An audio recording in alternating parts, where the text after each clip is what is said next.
G'day folks, we've got our morning coffee, heading off to the first job.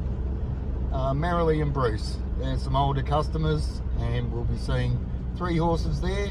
There's a retired thoroughbred, a quality Arabian broodmare and a pony who's probably having a laminitis attack as we speak. But yep, just another day of adventures with Matt HORSEHelp. Cheers. So we're in the hills. Well, I suppose we're about 70 kilometres southeast of Melbourne in Victoria, Australia. Absolute gorgeous bit of country. I grew up around here and rode my ponies on most of these hills. Now I get to do jobs. I feel blessed. Alrighty, so we've got Red, he's 30-year-old thoroughbred. There, man. We're mates now. He's got some front end restriction, so I always go around, clean the feet, give him some leg stretches so that he can then handle the shoeing position better. There, man. Come on, dude.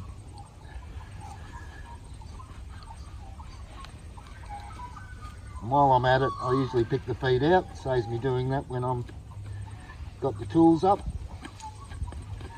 And you can see he's just got that bit of forearm tension. Just give him a little wiggle. And he knows what to do. Good boy. Yes, mate. Lovely, lovely work.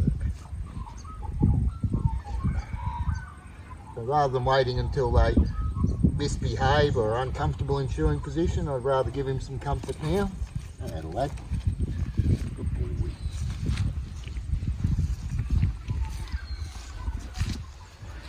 Come on, dude. Atta mate. You're okay. You're okay. Yes, you are. You're okay. And with the rear leg stretching, I use a towel, saves my back. Atta man, gives him a wiggle. Bring it forward. Atta dude. If he needs a little help, we can just rub the hamstring here. There we go. Beautiful stretching. Good boy. Good boy.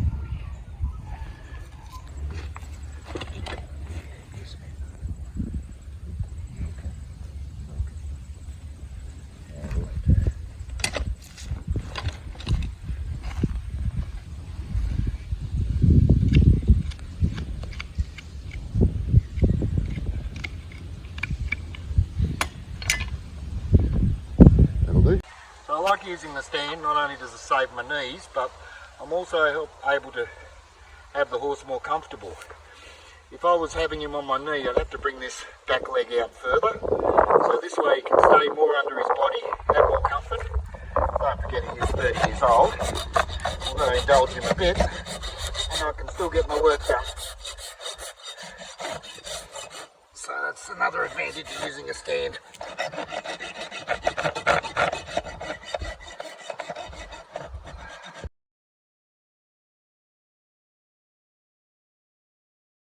So yeah, along with that offset cannon, forearm tension, leg release is really important, otherwise you're going to be in shoeing position or trimming position and she's only going to be able to hold it for a minute or two.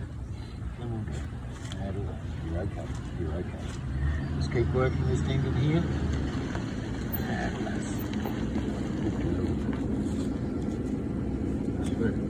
Just run everywhere. Yep. There's one in the front paddock, there's one in the down paddock down there. And yeah. Another day in paradise.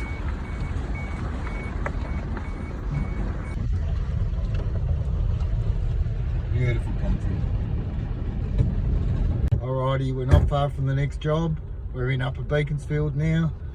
And yeah, this horse, Ruby, she's a cutting horse, so that's Western discipline where they're working on the cows, and probably been doing it for 15 years, maybe even more. So yeah, it's a long-standing job, and yeah, Ruby's a chestnut mare, and I tell you what, even after 15 years, you never take it for granted, especially on the rear end. Looking at this area here,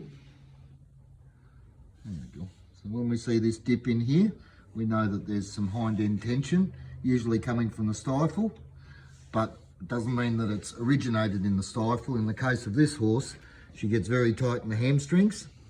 There we go. So I can feel the muscle there, really thick.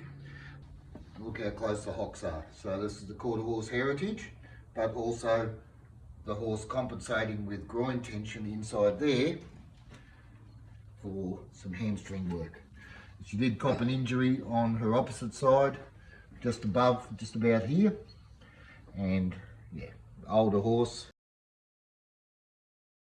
21. So yeah, takes a while. There it go. Good girl. Now this is a really good example of do the leg stretch with a towel. That way if they want to get feisty, you're not down there and jeopardising yourself. There you go. If anybody needs a leg stretch, it's this horse. And you're okay. You're okay. Good girl. Excellent work, Ruby. Excellent work. Marvellous. Just rounding off now. We've done all the work. And filing towards the toe. Really important. Smooth out those hair follicles. Beautiful. And a little bit of a blemish. Just come close in here. A little bit of a blemish in there, but that's... I'm not that worried about that. Doesn't look like it's a cavity that's trapping anything. Just a bit of general wear and tear. Lovely.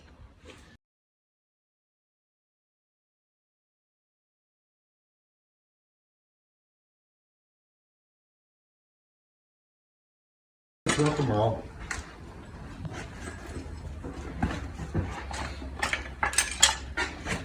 Okay, Kelly. Yeah, Ruby. Good girl. You do your stretch. That's the way. Nice one, girl. Now, we've got to get some work done. Yeah, we've got to get some work done. Marvellous.